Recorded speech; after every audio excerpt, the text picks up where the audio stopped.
Selamat malam pemirsa, senang sekali dapat kembali bersama dengan pemirsa dalam program acara Kamu Bisa Karya Mulia Luar Biasa.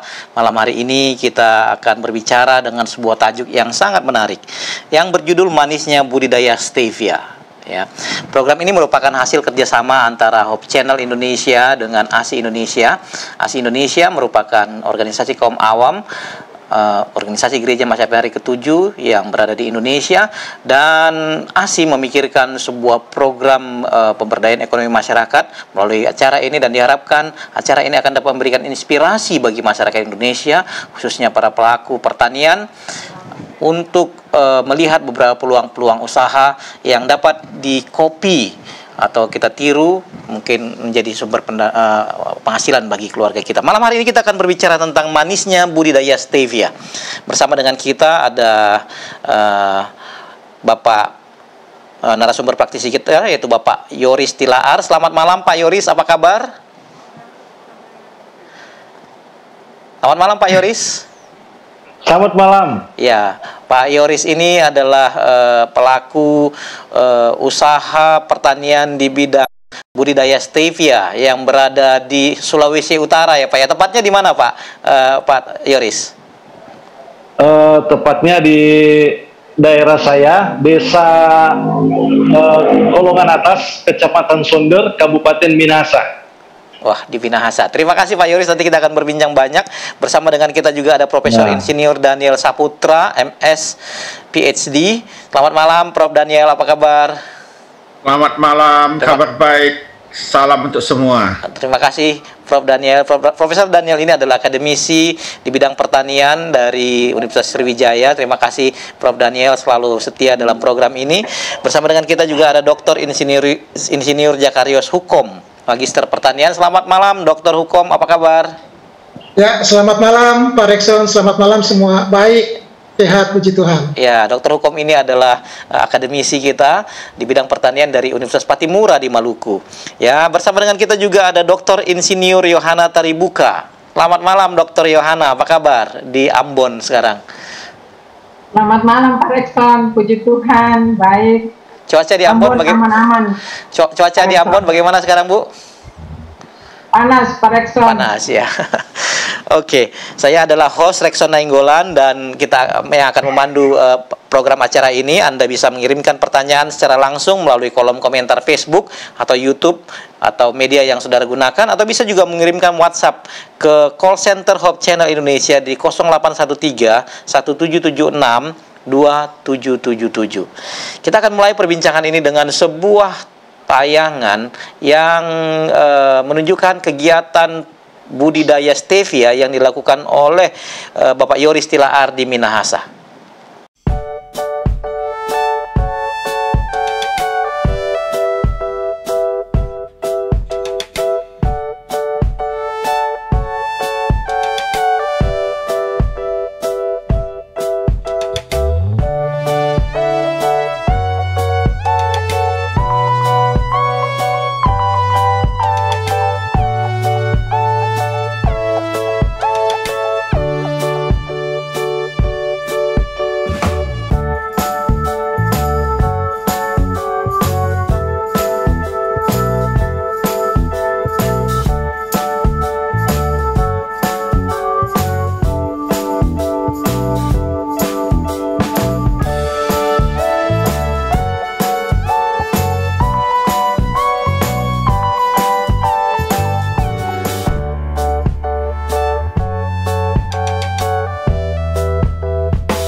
Wah, tayangan menarik, Pak Yoris. Pak Yoris, ini kita bicara tentang stevia, manisnya stevia.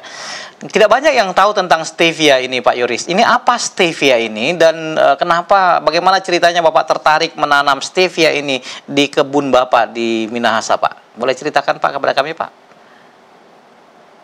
Terima kasih atas kesempatan. Stevia ini tanaman sebutnya tidak berasal dari Indonesia, tepatnya berasal dari Paraguay, dari Amerika Selatan, dan memang tanaman ini memang sudah digunakan oleh suku India di sana untuk pemanis, untuk minuman maupun makanan. Nah, ini menurut histori bahwa seorang dokter namanya Dr. Bertoni menemukan bahwa suku Indian sana sudah menggunakan pemanis sejak dahulu kala, sejak dari leluhur mereka. Jadi dia meneliti tanaman ini dan kemudian menyebar ke seluruh dunia. Nah, makanya jenis ini dinamakan dengan namanya sendiri, yaitu Rebaudiana bertoni.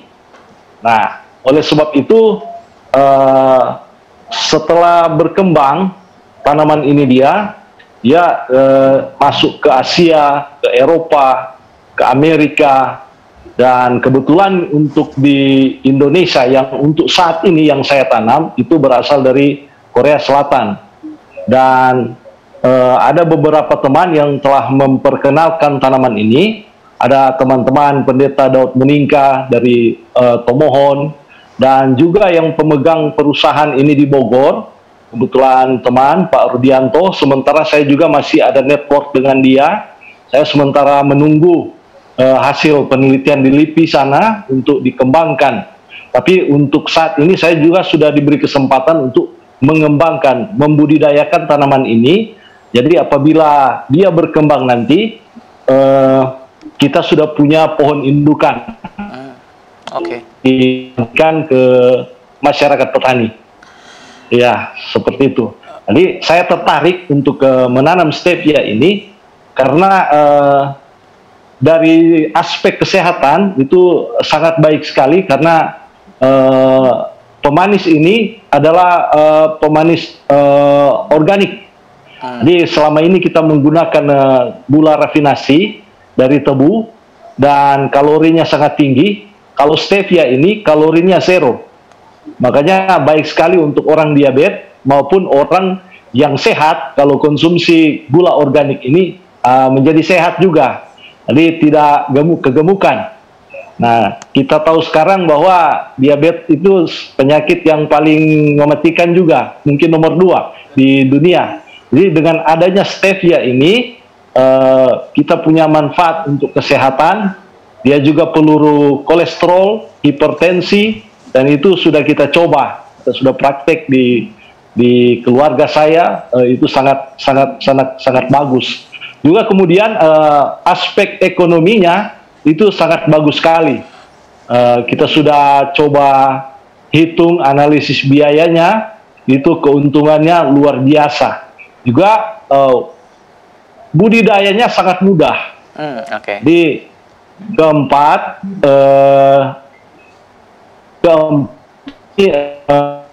juga untuk dikembangkan di masyarakat seperti itu.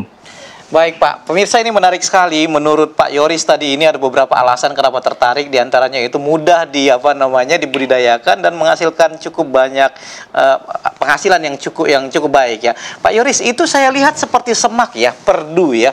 Itu tanamnya gimana itu, Pak? Caranya Bapak tanam itu, dan bibitnya dapat dari mana itu?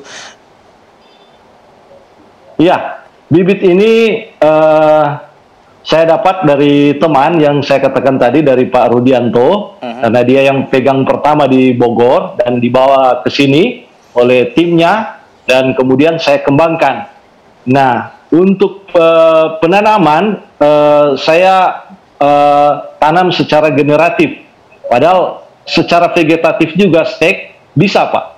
Tapi untuk awal ini kita tabur benih dan kita tabur di atas bedengan. Begitu 2 bulan kemudian kita pindah tanam ke lahan yang lebih luas. Nah tentunya lahannya kita sudah persiapkan terlebih dahulu. Begitu Pak. Itu kan 2 bulan di persemaian pembibitan, kemudian dipindah Pak. Itu berapa Ya. lama dia supaya dapat dipanen Pak? Setelah tanam 2 minggu kemudian itu sudah ada cutting pucuk. Itu kita lakukan continue cutting untuk frame-nya, untuk percabangannya, untuk memperbanyak tunas. Nah, jadi kita lakukan itu selama 2-3 bulan. Kemudian kita dapat hasil yang maksimal 4 bulan. Seperti itu. Nah, dalam 1 hektar menanam, kita butuh 60.000 pohon 60.000. untuk kita tanam. Ya, 60.000 per hektar. Seperti itu. Jadi tadi, maaf Pak Yoris, tadi kurang jelas, itu 4 bulan ya. Sudah 2 bulan dalam persemaian, kemudian dipindah, dalam 4 bulan sudah bisa panen ya Pak ya? Tidak terlalu lama berarti? Iya, tidak terlalu lama. Oke, nah itu... Seperti itu. Tadi Bapak menyebutkan pemeliharaannya tidak terlalu sulit ya. Apakah dalam proses 4 bulan itu perlu penyiraman, kemudian pemupukan, atau kemudian ada hama-hama yang lain, kemudian penyemprotan? Apakah itu diperlukan Pak? Karena kalau saya lihat tadi itu perdu, ya ini seperti semak ya. Apakah ada perawatan khusus yang diperlukan Ya. Pak? Perawatannya hanya cutting, Cutting ya. tapi itu sudah panen. Setelah cutting, kita semprot pupuk organik cair. Catatan bahwa tanaman ini tidak diizinkan untuk menggunakan pupuk anorganik atau pupuk kimia. Jadi harus pupuk organik. Nah, tentunya ada pemeliharaan penyiangan, Pak, supaya di lubang-lubang mulsa itu harus dicabut rumput-rumput liar seperti itu. Jadi pemeliharaan hanya seperti itu, mudah sekali. Mudah sekali ya. Mudah sekali Pak. Nah itu Begitu, Pak. jarak tanam di mulsa yang kita perhatikan tadi itu berapa jauh Pak? Jarak tanam 25 cm kali 25 cm. 25 cm kali 25 cm ya. Kemudian dia akan... Ya, betul Pak. Dia perlu ada perlu air yang banyak atau syarat tumbuhnya gimana Pak? Memang kalau di musim panas kita harus menyiramnya 3 hari sekali untuk menyiram. Tetapi kalau di musim normal kita tidak perlu untuk menyiramnya karena mungkin ada seminggu sekali ada hujan, kita tidak perlu menyiramnya. Cuma kita perlu menyiram kalau musim panas panjang, Pak. Demikian. Baik, sebelum kita ke ahli tadi, apa stevia? Tumbuhan apa stevia ya? Boleh dimakan ya? Ada dari pertanyaan dari Ibu Rile Silalahi ya. Boleh, tadi sudah dijelaskan sebenarnya, tapi boleh dijelaskan apa boleh dimakan nggak Pak? Tanpa daunnya memberikan sayur atau apa gitu? Ada bahaya atau gimana? Kan tadi kan tidak Pak. Tidak Pak, karena saya sering coba makan mentah, lalap, tidak ya? ada efek apa-apa. Cuman kalau terlalu banyak sangat manis sekali Pak. Karena stevia ini apabila sudah diolah, dia 200 kali lipat dari gula biasa Pak. Makanya ketika sudah diolah jadi gula cair, untuk 1 gelas air minum itu harus cuman 1-2 tetes Pak, sudah manis 1 gelas 200 ml. Seperti itu. Kalau di tempat lain Pak, daun ini sering diganti. Untuk mengganti vitsin, kita pakai daun itu aja. Jadi full organik. Seperti itu. Tapi tidak apa-apa dimakan mentah. Oke. Ini juga ada pertanyaan dari Ibu Penina Nainggolan, yang diambil buah, daun, atau apanya katanya? Yang Bapak jual itu apanya Pak? Yang dijual itu adalah daun sama batangnya. Oh, oke. Dikeringkan ya? Dikeringkan kemudian dijual ya Pak ya? Dikeringkan. Jadi ada juga permintaan premium stevia hanya daunnya. Jadi batang tidak diturut sertakan, hanya daunnya saja. Itu yang dibilang premium, stevia premium. Kalau boleh tahu Pak, harganya itu boleh dikasih gambaran harga Pak? Untuk hasil pengeringan harga per kilo itu daun dengan batang itu dirajang dulu Pak sebelum dijemur. Harganya itu untuk saat ini di Manado ada perusahaan yang membeli 14.000 per kilogram. 14.000 per kilogram Kering. ya? Kering ya? Kering, iya. Iya Pak. 14.000 per kilogram kering. Itu 1 hektar bisa hasilkan berapa kilo itu kira-kira Pak? Berapa ton itu? 1 hektar 4 sampai 5 ton kering. Oh, oke. 4 sampai 5 Ya, ton. dari 5 kilogram kering dari 60.000 tanaman per hektar. Oke, berarti kalau kita kasih gambaran 4 ton kali anggaplah tadi 14.000 ya. 14.000. Berarti sekitar berapa itu, Pak? 50-an juta. 50-an juta Per panen itu. per panen ya. 56 juta. Itu panennya bisa berapa lama, Pak Yoris? Per panen per bulan. Per panen per bulan ya. Itu Setelah 4 bulan, bulan itu panen, Pak. 4 bulan Iya. panen, kemudian apa dia masih tumbuh pucuk lagi, kemudian kita tunggu atau bagaimana? Kalau teh itu kan kita ambil, kemudian ujungnya ini dipotong semua atau bagaimana? Ya, jadi nah, begini Pak, setelah 4 bulan dari tanam awal itu sudah panen full. Kemudian setiap bulan itu sudah panen Pak, selama 6 tahun masa produktifnya oke. tanaman ini. Selama 6 tahun ya. Oke. Jadi Iya. itu artinya kan kita potong, Pak. Dia tumbuh lagi gitu ya. Ya, dia tumbuh lagi, lebih banyak lagi daunnya Pak. Jadi tinggalkan 8 sampai 10 cm di atas tanah. 8 sampai Nah, nanti di cabang 10 cm. Jadi nanti itu timbul tunas yang baru lagi, lebih banyak lagi Pak. lebih banyak lagi. Dan dalam sebulan kemudian cutting lagi. cutting lagi. Tetapi sebelum panen, pemeliharaannya itu penyiangan, terus penyemprotan pupuk organik cair. Oke. Seperti itu Pak. Oke. Jadi pupuknya itu arahnya ke arah pupuk daun ya, Pak ya? Iya, ke pupuk daun. Oke. Bisa juga saya kalau di lapangan saya selain pupuk daun, saya semprotkan ke tanah Pak. Oke. Seperti itu.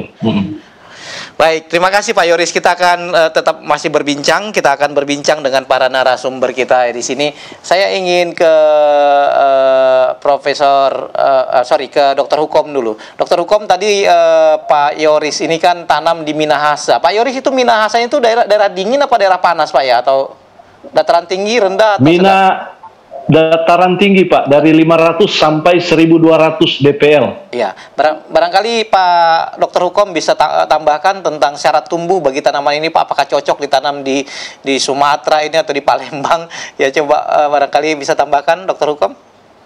Ya, baik Pak Rekson. Jadi menyangkut dengan syarat tumbuh stevia itu sudah yang dilakukan oleh Pak Yoris sudah memenuhi persyaratan. Jadi antara 500 sampai dengan 1000 meter itu sudah memenuhi persyaratan.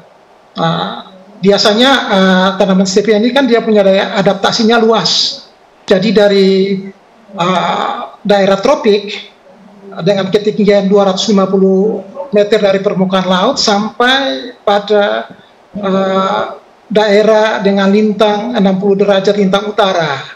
Jadi daya adaptasinya cukup luas. Namun kalau di daerah subtropik yang dataran rendah itu bisa dibudidayakan pada ketinggian 250 itu sudah bisa. Namun hasilnya kan berbeda. Sedangkan kalau yang idealnya untuk stevia ini dibudidayakan antara 800 itu sampai dengan 2000 meter dari permukaan laut.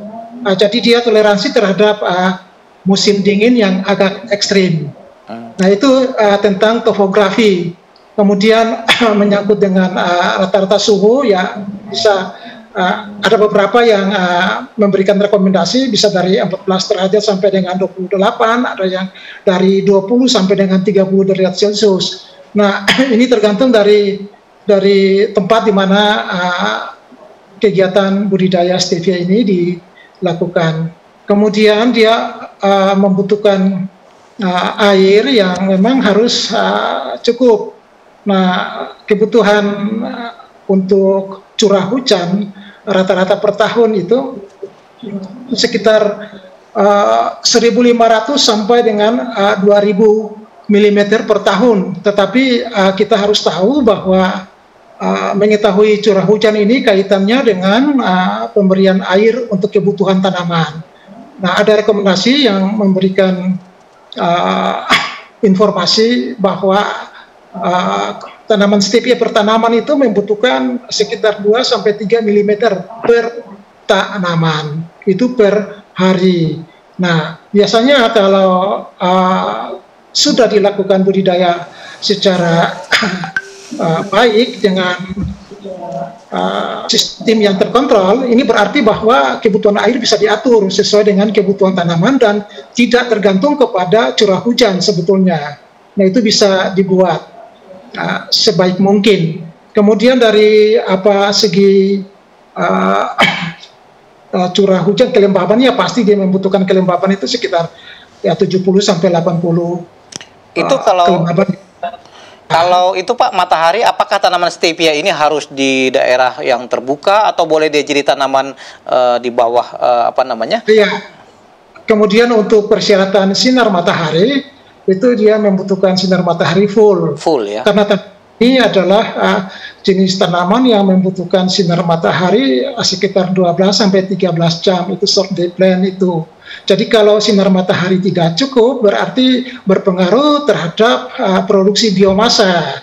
Dan kalau seandainya itu ditanam di dataran rendah umpamanya, yang sering dipangkas-pangkas nanti umurnya makin pendek, tidak bisa bertahan lama. Namun kalau teknik budidayanya bagus, semua persyaratan-persyaratan tumbuh itu dipenuhi, pasti dia bisa bertumbuh secara baik, normal, dan bisa berumur panjang dengan potensi pucuk yang memang bisa bertahan lama. Nah, kemudian jenis tanah yang dibutuhkan itu adalah jenis tanah yang gembur paling banyak, itu adalah tipe andesol karena untuk daratan tinggi. Untuk tipe jenis andesol itu karena jenis tanah itu yang tipenya gembur dan sangat baik sekali karena dia bisa menyediakan nutrisi hara makro dan mikro bagi pertumbuhan tanaman.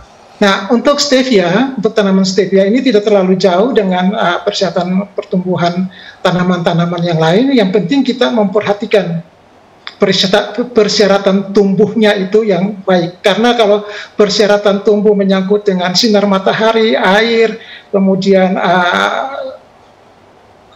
CO2, O2 itu yang sudah tersedia secara alami, kemudian yang nutrisi dari dalam tanah, kemudian topografi dan jenis tanah, kalau itu tidak diperhatikan secara baik, itu pasti akan memberikan kontribusi yang baik kepada sifat unggul daripada tanaman stevia. Namun kalau itu absen, salah satu absen, dia menjadi faktor penghambat dan menghambat pertumbuhan, bahkan akhirnya produksi akan rendah, teristimewa kualitas kandungan steviosida itu yang rendah. Ya, mungkin itu yang perlu diperhatikan. Terima kasih Pak Rekson. Baik Dokter Hukum, terima kasih Dokter Hukum. Saya ingin ke Dokter Yohana. Ibu Yohana, tadi kita perhatikan ya, Perdu dan Pak Yoris tadi telah sampaikan ini gampang sekali dirawat ya. Perawatannya juga tadi hanya pemupukan dengan pupuk organik cair, lalu kemudian ya tanaman-tanaman ya menyiangi rumput-rumput dan lain-lain. Nah, kira-kira kalau Ibu perhatikan tadi yang dilakukan oleh Pak Yoris ini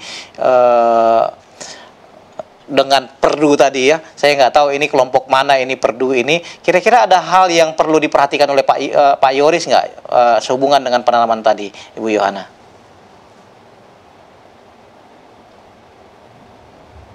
Masih mute Bu Yohana. Ya, terima kasih Pak Rekson.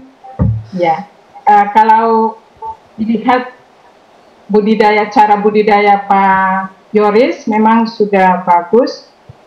Cuma harus diingat bahwa tanaman stevia ini dia merupakan perdu, dan kalau terlalu rapat itu kelembapannya itu lebih tinggi sehingga memudahkan terjadinya kelembapan mikro di antara tanaman, dan itu memudahkan sekali timbulnya serangan hama maupun penyakit.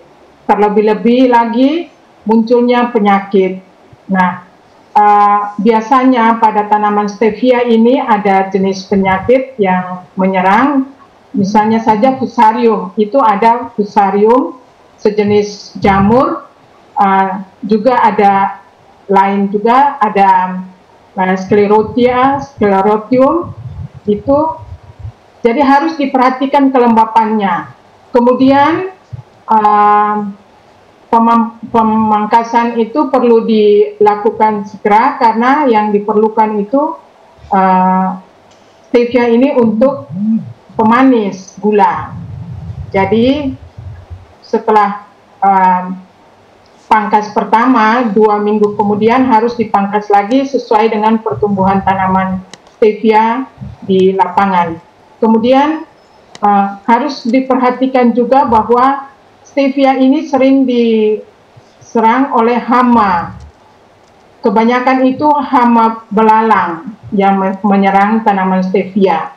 Nah, karena stevia ini langsung dikonsumsi oleh konsumen, sehingga harus berhati-hati dalam penggunaan pestisida sintetik. Saya sarankan untuk menggunakan pestisida botanis sehingga mengurangi tingkat kadar pestisida sintetik itu di dalam tanaman. Nah, kalau terlalu tinggi, pasti pembeli itu juga dia akan, apalagi eksportir, dia tidak akan menerima produk dari kita. Sehingga harus diperhatikan kontaminasi pestisida itu harus di bawah ambang. Nah, kemudian yang harus diperhatikan juga kalau bisa hama ataupun penyakit itu dikendalikan secara teknis. Apabila tanaman, di antara tanaman-tanaman itu ada tanaman stevia, khususnya ada yang sakit, dicabut saja secara untuk teknis, dicabut kemudian dibakar. Jangan dibiarkan di lahan dekat dengan tanaman stevia yang sementara tumbuh, karena itu merupakan sumber penyakit bagi tanaman yang masih segar atau sehat. Kemudian kalau ada belalang, itu diambil saja, kemudian dimatikan. Biasanya itu sebaiknya diambil pada pagi hari, di bawah pukul 9 pagi. Nah, itu yang saya sarankan. Kemudian pestisida botanis yang lain juga yang bisa kita pergunakan itu, misalnya saja daun nimba. Nah, itu ada cara penggunaannya, nanti kita ada punya grup, nanti bisa kita berdiskusi pada grup ASI. Kemudian juga serai, itu kita bisa tumbuk serai, daun kemangi, khususnya kemangi merah, itu bisa dipakai. Kemudian bawang putih, nah itu semua bahan masing-masing dipisahkan ya, bisa digunakan masing-masing bahan tersebut. Bisa bawang putih, bisa kemangi merah, bisa serai, bisa. Nah itu ditumbuk halus, kemudian direndam semalam, besok paginya disaring, kemudian kalau mau digunakan diencerkan lagi, perbandingannya 1:9, kemudian ditambah sedikit deterjen, kira-kira 1 sampai 2 sendok makan, kemudian diaduk rata, baru disemprot seperti biasa di tanaman.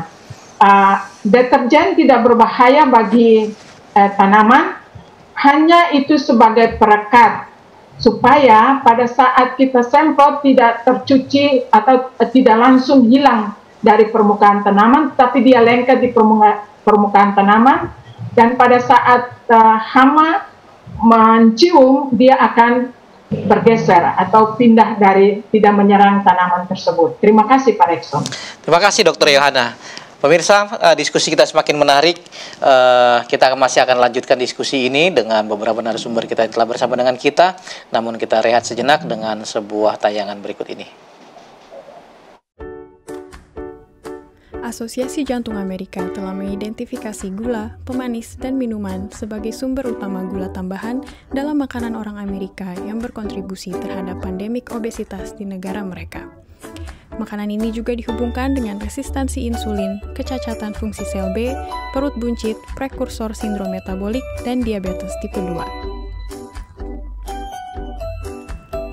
Selain itu, studi terbaru menemukan bahwa minuman-minuman ini meningkatkan inflamasi yang berkontribusi terhadap arteriosklerosis, stabilitas plak, trombosis, dan resiko-resiko serangan jantung dan stroke.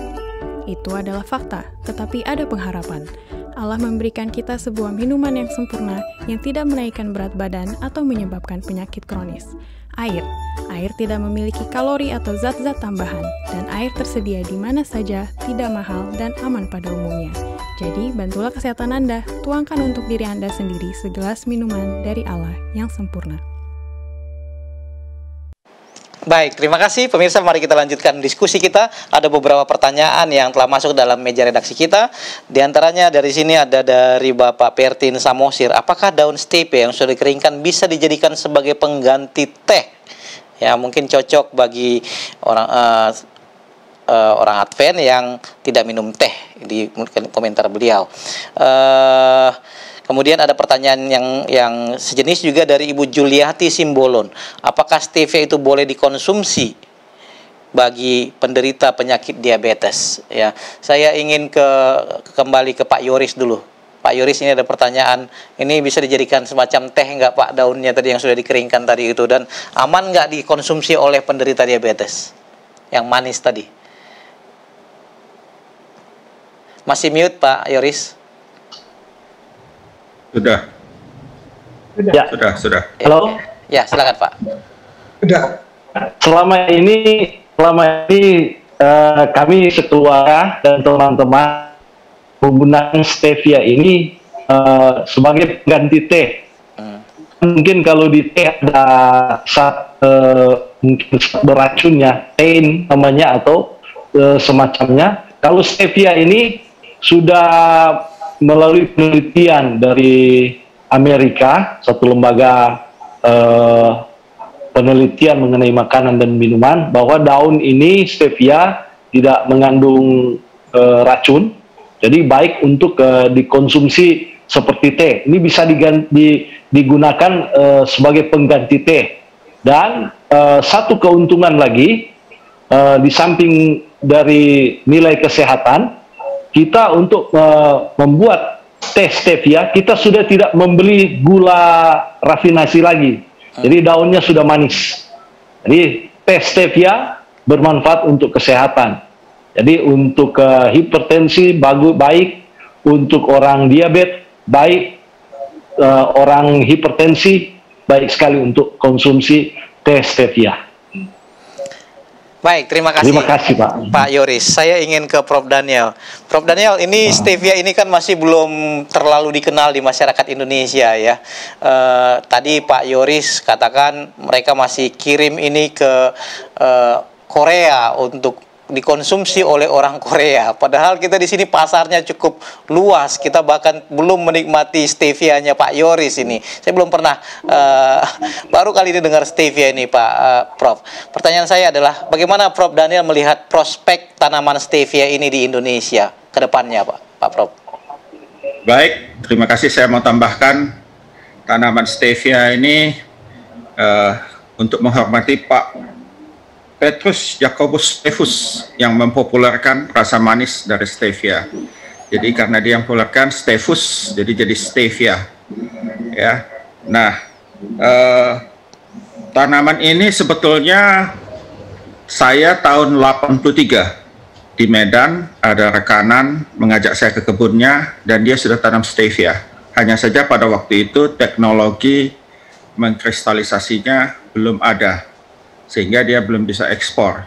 Dan juga pada waktu itu tahun 80 sampai 90-an, itu stevia masih dikhawatirkan, ya. Walaupun negara-negara Eropa sudah mengatakan aman, tetapi Amerika, yaitu FDA, belum mengizinkannya. Dan baru tahun 2008, tadi sudah dikatakan oleh Pak Yoris, FDA mengatakan bahwa stevia adalah aman dan masuk kategori GRAS. GRAS itu generally recognized as safe.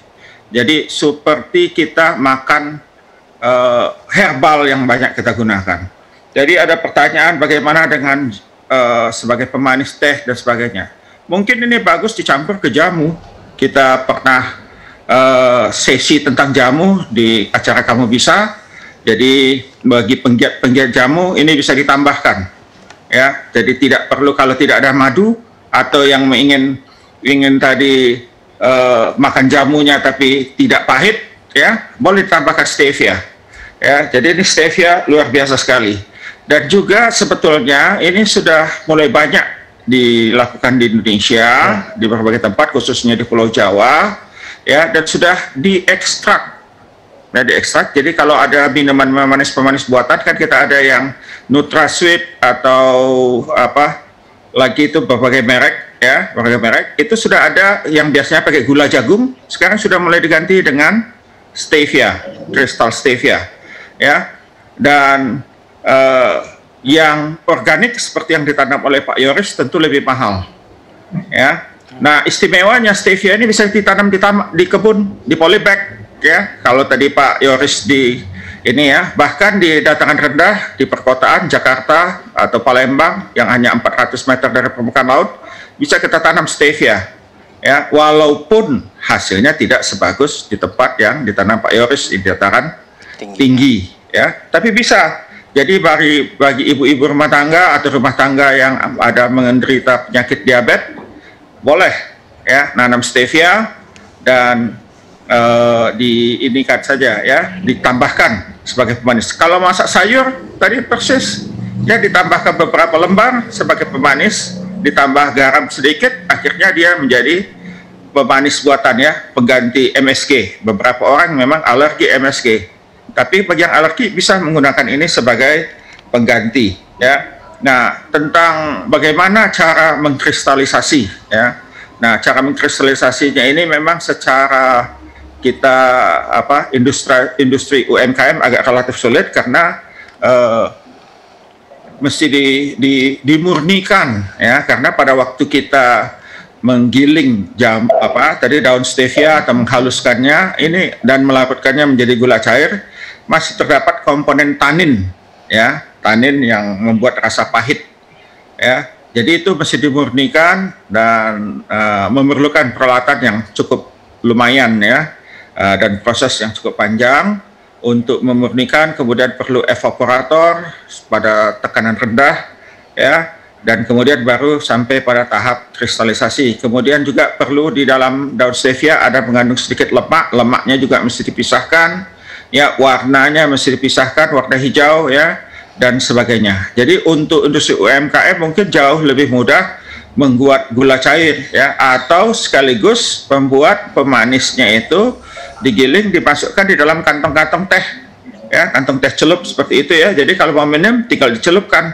mau minum apa saja, mau minum susu, celupkan saja, ya, celupkan. Jadi ya itu mungkin perlu sedikit promosi atau apa, karena memang tadi sebagian besar masyarakat belum banyak yang kenal, gitu, ya. Tetapi di industri ini sudah dikenal, ya. Mungkin beberapa jamu sekarang, jamu-jamu komersial, mungkin sebagian sudah menggunakan stevia, walaupun mereka tidak mengatakannya, ya.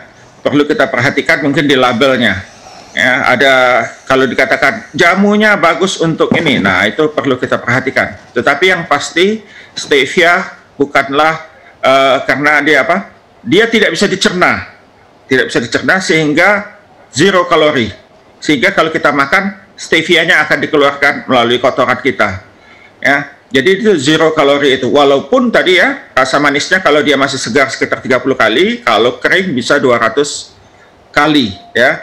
Dan mungkin ini saya tadi perlu lihat juga mungkin varietasnya, ya, varietas stevia Pak Yoris ini kan memang khusus sudah dimuliakan di Korea, jadi mungkin untuk pasar Korea, dan ini merupakan industri yang cukup menguntungkan. Kenapa? Karena kalau tadi 14.000 1 kilogram kering, ya, gula pasir di Manado saya periksa tadi harganya sekitar 18 ke 20.000, jadi sudah mendekati harga gula pasir, ya, dan setiap ini tadi ya jauh lebih menguntungkan daripada tanam tebu. Ya, jadi mungkin ini di beberapa tempat industri tebu masih agak enggan, ya, jadi memberikan kampanye negatif kepada stevia dulu itu memang dikatakan dapat mencegah kanker, tetapi setelah diteliti tahun 2008 FDA mengatakan tidak terbukti, ya, klaim-klaim yang sebelumnya tidak terbukti sehingga aman untuk konsumsi, dan terbukti juga sudah dikonsumsi orang di Paraguay ratusan dan bahkan ribuan tahun tidak ada yang sakit. Ya, jadi maka itu dikenal sebagai generally recognized as safe, dikenal secara umum dan sudah lama aman. Ya, makanya sekarang kalau kita mau makan stevia tidak usah ragu-ragu. Ya, kalau mau tanam di rumah 1 pot, 2 pot bisa. Ya, jadi ini cukup bagus. Mungkin nanti ya bukan hanya di Manado ada penampungnya, mungkin di beberapa tempat kalau sudah mulai banyak juga penampungnya. Tapi biasanya kalau sudah banyak yang menanam, biasanya harganya juga sudah lebih, supply-nya sudah meningkat, ya, harga biasanya sudah agak turun. Jadi mumpung harganya masih tinggi, Pak Yoris, ya, ekspansi dulu. Nanti kalau orang sudah rame-rame tanam, kita agak sedikit rem. Terima kasih. Ya, saya ingin ke Pak Yoris nih, Pak Yoris. Ini kok saya agak menarik tadi katakan bahwa Bapak justru jual ini ke Korea, ke pasar Korea. Padahal pasar Indonesia itu kan sangat luas. Tadi juga penggunaannya juga sangat luas telah disampaikan oleh Prof. Daniel nih. Kenapa itu, Pak? Kenapa harus jual ke Korea? Apakah di Indonesia orang belum kenal atau kenapa, Pak? Kok jadi aneh kita yang tanam, Korea yang nikmatin hasil tanaman kita, padahal pasar kita sangat luas di Indonesia ini, Pak Yoris. Ya, karena memang dari awal kami dengan Korea Selatan, karena memang teman saya yang di Jakarta ini memang dia memasarkan ke Korea, karena mereka sudah ada MOU untuk beli ke Korea. Tapi sebentar lagi saya lagi menunggu teman saya Pak Rudianto untuk nanti kita mengembangkan secara lokal. Jadi kita bisa produksi gula cair, gula kristal, atau kita sudah pasarkan di Indonesia. Nah, sementara ini pabrikan Coca-Cola mereka akan mengganti, saya mendengar informasi akan mengganti gula mereka, gula sintetis dengan gula stevia, gula organik. Kalau di Jawa memang saya sudah dengar informasi pabrik jamu akan menggunakan gula stevia, tetapi kita harus mengolahnya dulu menjadi gula cair, dan juga beberapa pabrik es yang menggunakan pemanis di Indonesia mereka akan menggunakan gula dari stevia. Kemudian beberapa pabrik kecap, kalau kita lihat di iklan kecap Bango sudah menggunakan gula stevia. Terima kasih, Pak. Jadi Bapak melihat bahwa pasar lokal juga akan terbuka untuk menyerap produksi ini, Pak, ya. Jadi akan terbuka luas ya, Pak, ya. Ya, pasti, Pak. Selain jadi nanti seperti yang dikatakan Prof. Daniel tadi, memang mumpung untuk ekspansi sekarang, tapi kita sudah lihat lihat pemasarannya secara internasional dan juga lokal. Jadi ini akan menyeimbangkan. Jadi ini tanaman stevia ini sudah menjadi tanaman pokok seperti beras. Jadi turun-temurun kita membutuhkan pemanis. Jadi tapi pemanis ini lain daripada yang lain. Ini sangat bermanfaat untuk kesehatan dan juga menguntungkan secara ekonomi bagi masyarakat atau petani Indonesia. Terima kasih. Baik, terima kasih Pak Yoris. Saya ingin kembali ke Prof. Daniel nih ya. Prof. Daniel, ini tadi Prof. Daniel, Pak Yoris tadi mengatakan bahwa stevia ini ya oke, mereka keringkan lalu kemudian kirim ekspor gitu ya. Nah, tanpa melalui proses yang cukup menambah nilai tambah gitu ya bagi tanaman itu sendiri, Pak.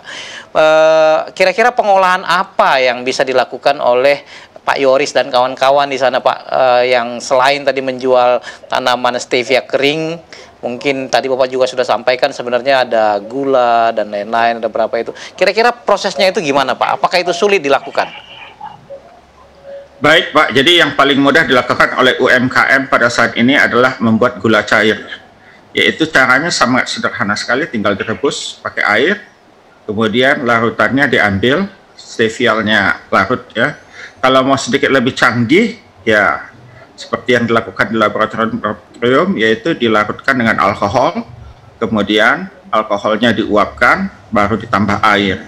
Ya, itu kadar gulanya, steviosoidnya akan lebih tinggi. Tetapi untuk mengkristalisasi ini ada beberapa tahap yang perlu dilakukan. Yang pertama yaitu pemisahan tanin terlebih dahulu, ya. Dan kemudian setelah pemisahan tanin adalah defetisasi, ya, membuang lemak, dan kemudian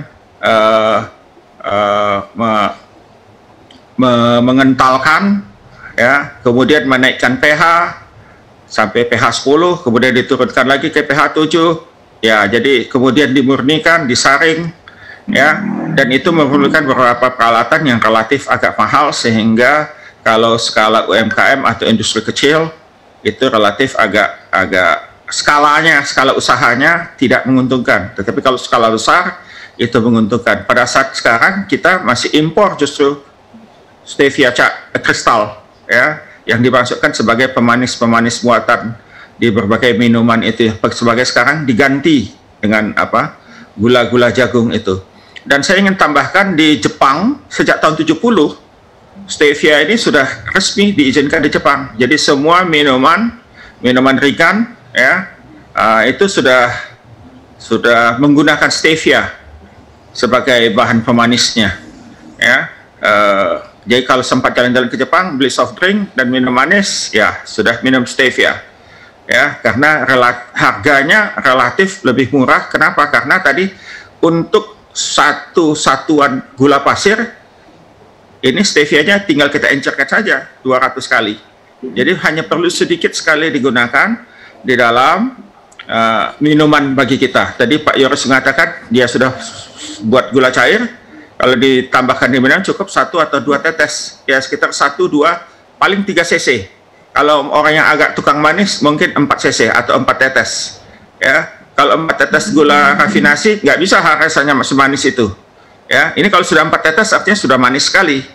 Dan memang sifat dari minuman-minuman pemanis-pemanis buatan, pemanis non kalori ini, kalau terlampau banyak dia tidak terasa pahit. Manis itu kalau sudah banyak jadi pahit.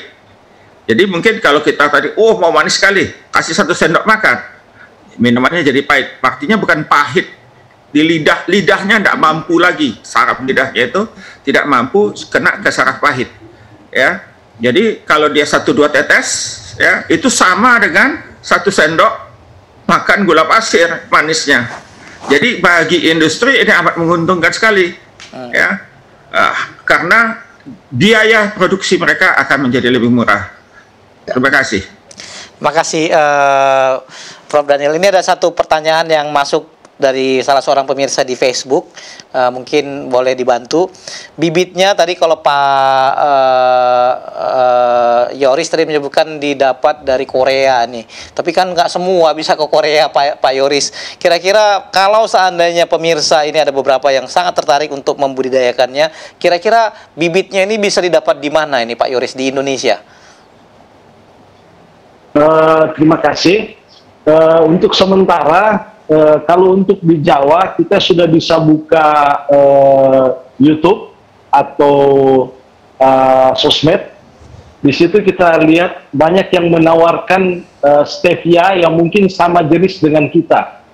Nah, untuk di Minahasa, Sulawesi Utara, mungkin kami akan membuat izin dari Balai Benih dan kita bisa sebarkan ke masyarakat petani, khususnya di Sulawesi Utara. Nah, mungkin nanti kalau berkembang, ya bisa juga dikirim ke Jawa atau di Sumatera atau di mana yang tempat memesan bibit daripada stevia kita ini. Terima kasih, Pak. Oke, saya ingin ke Dokter Hukom. Dokter Hukom, di Jawa ini kira-kira sudah mulaikah ini budidaya stevia ini, daerah-daerah mana yang menjadi sentra budidayanya, Pak Hukom? Iya, jadi stevia ini kan sudah terkenal, apalagi sudah melalui penelitian-penelitian di kalangan akademisi di universitas-universitas yang baik ya, seperti IPB maupun UGM. Nah, itu mahasiswa sudah penelitian banyak dan pengembangannya sangat banyak di daerah Jawa Tengah. Itu sudah ada. Dan termasuk saya juga pernah kembangkan itu karena sangat baik sekali untuk bahan campuran teh. Nah, karena dia mengandung glukosida, gula yang tidak merusak tubuh. Nah, seperti itu. Jadi sebetulnya untuk mendapatkan bahan perbanyakan itu sudah banyak dan di kios-kios tani untuk pertanian-pertanian yang sudah maju, mereka sudah melihat peluang usaha seperti ini, apalagi diminati oleh konsumen dan sangat menguntungkan bagi kesehatan. Cuma dari segi perbanyakan di Indonesia, nah kita di Indonesia daerah tropis, nah ini kan itu untuk menstimulasi pembungaan untuk perbanyakan secara generatif, lah itu sangat terbatas karena menyangkut dengan perkembangan biji itu yang tidak terisi secara penuh, dia punya kotiledonnya itu tidak terisi penuh, tetapi ada pengembangan penelitian dan juga masih tetap terus mengadakan penelitian, tapi ada rekomendasi bahwa kalau mendapatkan biji dengan penyerbukan buatan, nah itu mungkin dia punya daya tumbuhnya sekitar 90% biji itu.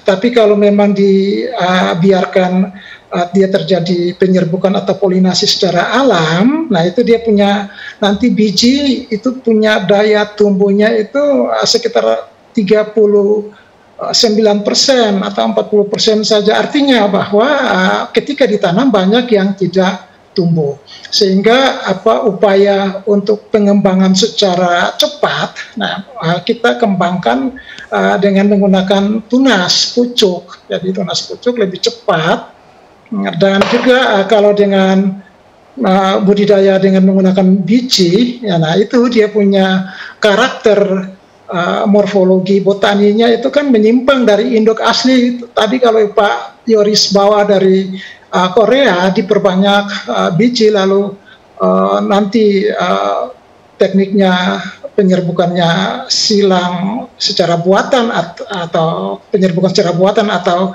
dengan alamiah, kan alamiah itu potensi untuk nanti terjadi penyerbukan dengan sumber genetik yang dari luar bisa masuk dan mempengaruhi kemurnian daripada benih itu sendiri. Nah itu kan nanti pada akhirnya akan bisa menjadi kemunduran dari segi kandungan secara biokimia yang tadi. Tapi ini itu secara ilmu. Tapi nanti kalau secara praktis di lapangan, ya nanti didapatkan teori-teori baru lagi. Nah sehingga untuk perbanyakan secara generatif dengan menggunakan biji sebagai sumber perbanyakan ini tidak banyak dilakukan. Yang paling banyak itu dengan pucuk, karena pucuk otomatis dia bisa menurunkan sifat genetik dari induk itu kepada generasi berikutnya full 100%. Jadi kalau memang mau dikembangkan di sana untuk sebagai perbanyakan atau untuk stok individu untuk perbanyakan, ya mungkin dilakukan dengan perbanyakan secara vegetatif, pakai pucuk batang atau dengan pucuk samping anakan. Nah, untuk perkembangan teknologi yang paling modern lagi, yang sekarang untuk menciptakan bibit yang sangat banyak, yang sama persis dengan induknya, nah itu pakai kultur jaringan. Jadi bisa kultur jaringan, karena itu lebih cepat. Satu eksplan itu bisa mereplikasi diri sampai bisa dapat 11 anakan. Nah, itu dalam jangka waktu 4 minggu, itu lebih cepat itu. Nah, ini sekarang sudah banyak sekali yang melakukan melakukan hal seperti ini, dan saya juga punya visi untuk memang itu dipakai sebagai bahan campuran dari berbagai macam produk-produk yang kita buat seperti minuman dan sejenis cairan antioksidan. Nah, itu saya cuma mau bilang bahwa stevia juga selain dari dia mengandung stevosida, juga dia mengandung flavonoid. Dia mengandung flavonoid turunan dari flavonol di samping tanin. Jadi itu seperti yang Prof. Daniel katakan tadi, untuk proses selanjutnya untuk menjaga kesehatan itu perlu dipisahkan, dimurnikan, sehingga dia tidak bisa nanti mengganggu lari ke efek sampingan yang lain. Karena ini juga harus membutuhkan penelitian-penelitian dalam jangka waktu yang panjang seperti itu. Namun yang paling penting itu adalah ketersediaan bibit yang memang betul-betul bisa diperbanyak sebagai bahan tanam ya. Ini yang sangat penting sekali. Saya sangat salut dan semangat Pak Yoris. Ini dua terima kasih. Yang cukup besar. Ya, baik. Terima kasih Dokter Hukum. Waktu kita sudah tinggal sedikit. Tidak terasa kita akan sampai di akhir acara. Pak Yoris ini kan adalah, boleh kita bilang ini pelopor-pelopor di pengembangan stevia ini di Indonesia. Nah, apa yang Bapak harapkan dapat dilakukan oleh para pemangku kepentingan lain di negara kita ini agar budidaya stevia ini bisa lebih maju ke depannya, Pak? Ya, terima kasih. Jadi saya harapkan dari Dinas Perkebunan dan saya bisa membantu kami di dalam memelopori untuk mengembangkan tanaman ini sampai kepada agroindustrinya, pada industrinya, supaya bisa menjadi satu produk yang boleh dikata tidak hanya bahan setengah jadi. Jadi kami harapkan nanti kami bisa mendapatkan mesin-mesin penunjang seperti yang dikatakan Prof. Daniel tadi, minimal kita sudah bisa membuat gula cair. Nah, mungkin harganya lebih baik dan bisa langsung diserap oleh industri-industri pengguna daripada stevia ini. Jadi kami sangat membutuhkan bantuan mesin atau alat-alat proses untuk stevia ini, terutama di musim hujan seperti ini. Kami tidak bisa menjemur, kami tidak bisa mengandalkan matahari, tapi kami sangat membutuhkan oven yang besar untuk pengeringan daripada hasil panen. Karena kalau sudah dikeringkan berarti kita sudah di posisi aman. Karena kalau tidak secepatnya dikeringkan, tanaman ini bisa berfermentasi sehingga busuk, berubah warna jadi coklat, jadi tidak bisa digunakan lagi. Jadi saya harapkan dari pemerintah untuk membuka mata, membuka hati, tanaman ini juga bisa ditanam oleh para masyarakat Indonesia, para petani, supaya juga bisa membantu ekonomi mereka dan juga bisa membantu kesehatan masyarakat Indonesia, sekaligus juga memenuhi permintaan kebutuhan daripada Indonesia ini yang adalah 5 ton tidak salah kebutuhan gula untuk pemanis dan masyarakat. Jadi itulah keinginan saya supaya tanaman ini bisa berperan daripada pemangku negara ini, yaitu pemerintah, dalam hal ini Dinas Perkebunan. Terima kasih Pak. Terima kasih Pak. Satu pertanyaan terakhir Pak, ini sebelum kita tutup pertemuan kita ini. Apakah stevia ini punya gangguan tanam dari tikus begitu, atau ini mereka suka makan nggak Pak? Karena ada beberapa daerah yang hama tikus ini jadi masalah. Apakah stevia terganggu oleh tikus atau ini enggak ya? Iya Pak. Selama pengalaman saya memelihara atau menanam tanaman stevia ini, saya tidak pernah melihat hama tikus memakan tanaman ini. Yang ada hanya seperti yang dikatakan oleh Ibu Dr. Johanna tadi bahwa belalang, tapi kita bisa atasi secara mekanis maupun secara kita menggunakan pestisida yang natural, yang alami untuk mengusir belalang tadi. Terima kasih Pak. Baik Pak Yoris, sukses ya Pak ya dengan usaha stevia-nya. Kita harapkan agar budidaya stevia ini akan dapat berkembang maju di Indonesia karena yang pasar Indonesia sangat luas. Pemirsa sekalian, demikianlah perbincangan kita yang sangat menarik pada malam hari ini. Ternyata ada banyak peluang-peluang dari dunia pertanian yang sebenarnya terbuka bagi masyarakat Indonesia yang akan dapat mensejahterakan perekonomian masyarakat Indonesia. Karena itu mari mencoba, biarlah inspirasi kita malam hari ini kita bisa gunakan dengan baik sehingga kita bisa merasakan betapa manisnya stevia bagi perekonomian kita. Terima kasih, Tuhan memberkati, sampai bertemu pada waktu dan jam yang sama pada minggu depan. Salam. Selamat malam. Selamat malam. Selamat Terima kasih malam. Prof. Daniel, Tuhan berkati. Pak Yoris, Dr. Johanna, Dr.